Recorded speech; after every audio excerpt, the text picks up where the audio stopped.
Hello friends, मैं हूं शिफाली गिरधरवाल और आप देख रहे हैं कंसल्टीज विद क्लियर टेक्स।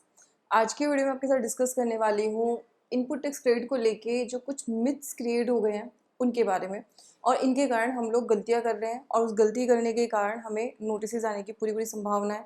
वैसे भी दिवाली के बाद काफ़ी सारे नोटिस इशू किए जा सकते हैं और अधिकतर नोटिस इनपुट टैक्स क्रेडिट से रिलेटेड ही होंगे।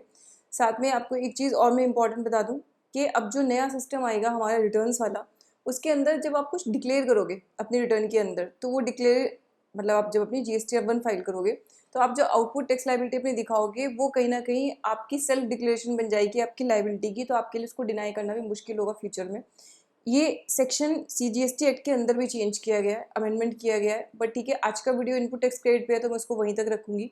सबसे पहली चीज़, इनपुट टैक्स क्रेडिट में जो 2A या 2B में आया, तो अभी आजकल हम लोग 2B से देख लेते हैं कि लास्ट मंथ में हमारा कितना आया, तो हमें 2B से पता चल जाता है। तो एक ये मिथ बन गया है कि 2B की जो फिगर है उसको लेके हम लोग रिटर्न फाइल कर सकते हैं, वो हमारा इनपुट टैक्स क्रेडिट है। ध्यान रखिए, 2B सिर्फ ये दिखाता है कि आपके सप्लायर ने कितने इन्वॉइसेज अपलोड किए हैं, उनको ऑटो रिफ्लेक्ट करता है, लेकिन आप उन सारे के सारे इन्वॉइसेस का इनपुट टैक्स क्रेडिट लेने के लिए एलिजिबल हो ऐसा कुछ ज़रूरी नहीं है।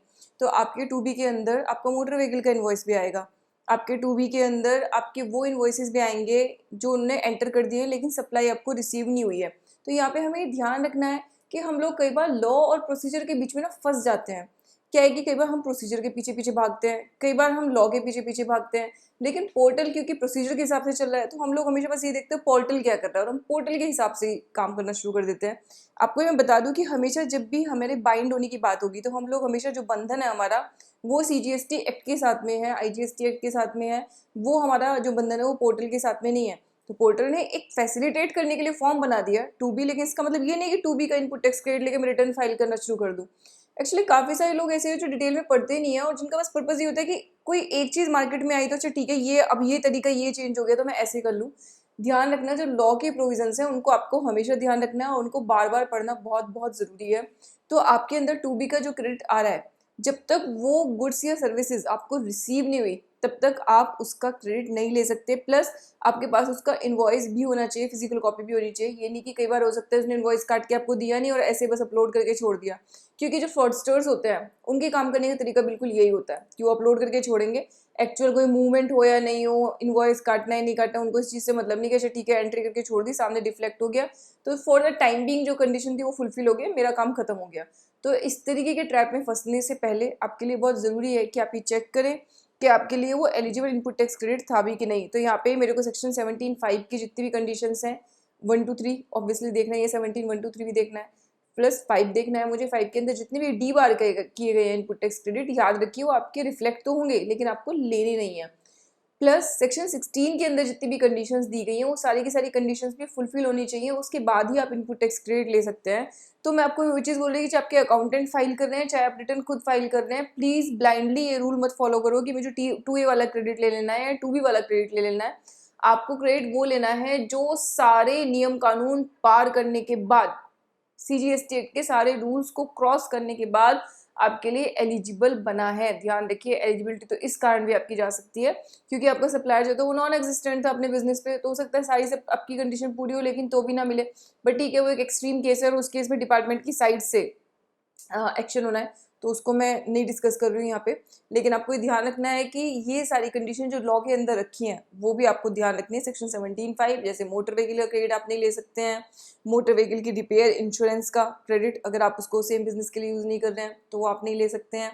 देन आप फूड आर्टिकल्स का जो इनपुट टैक्स क्रेडिट है, आपका रेंट एक ऐप का जो इनपुट टैक्स क्रेडिट है, वो कंस्ट्रक्शन के लिए कुछ यूज़ किया है तो उसका इनपुट टैक्स क्रेडिट, कुछ कंपोजिशन डीलर से परचेज किया है तो उसका इनपुट टैक्स क्रेडिट, ये सारे के सारे क्रेडिट्स आपको कल भी छोड़ने थे और ये आपको आज भी छोड़ने हैं, चाहे वो आपकी 2B के अंदर रिफ्लेक्ट हो या ना हो। तो एक इंपॉर्टेंट अपडेट था क्योंकि आजकल मैं देखती हूँ कि हम लोग बहुत जल्दी शॉर्टकट ढूंढने की कोशिश करते हैं, तो हम शॉर्टकट में ना बस ये पकड़ लेते हैं कि अच्छा यहाँ से ये अमाउंट उठा लो, यहाँ से ये अमाउंट उठा लो। आपको कंसेप्चुअल चीज़ों पर भी ध्यान देना है क्योंकि अल्टीमेटली आपको जब सब्सटेंशिएट करना पड़ेगा तो इनमें से एक भी शॉर्टकट काम नहीं आएगा। जब डिपार्टमेंट में आप जाओगे ना तो आपको किसी ने कितना भी शॉर्टकट बोला हो, आपको एक एक इनवॉइस बाकायदा मैच कराना पड़ता है और अगर गुड्स का है तो आपको बाकायदा उसके ईवी बिल, और ईवी बिल होने के बावजूद भी आपको सप्लाई का प्रूफ भी देना पड़ सकता है कि मूवमेंट इन गुड्स का हुआ है। तो इवन जो आपका टोल नाका है उसकी रिसीट से लेके और आपकी जो ट्रांसपोर्टर की डिटेल है वहां तक आपको सब कुछ शेयर करना पड़ सकता है। तो सारी चीज़ें अच्छी तरीके से संभाल के रखिए, अपनी अकाउंटिंग जो है वो अच्छे से मेंटेन कीजिए। और उसी के हिसाब से अपना इनपुट टैक्स क्रेडिट क्लेम कीजिए। तो इसी के साथ ही वीडियो में क्लोज कर रही हूँ। Thank you so much.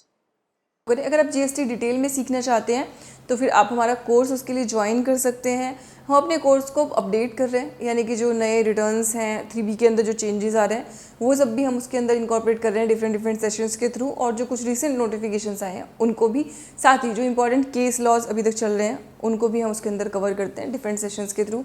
तो अगर आप डिटेल में सीखना चाहते हैं तो आप हमारा कोर्स ज्वाइन कर सकते हैं। अगर आप बिगिनर हैं, स्टूडेंट हैं, आपको बहुत ज़्यादा ऑलरेडी टैक्सेशन की नॉलेज नहीं है, तो हमारे पास एक स्पेसिफिक कोर्स भी है बिगिनर्स के लिए। आप वो वाला कोर्स जीएसटी को ज्वाइन कर सकते हैं।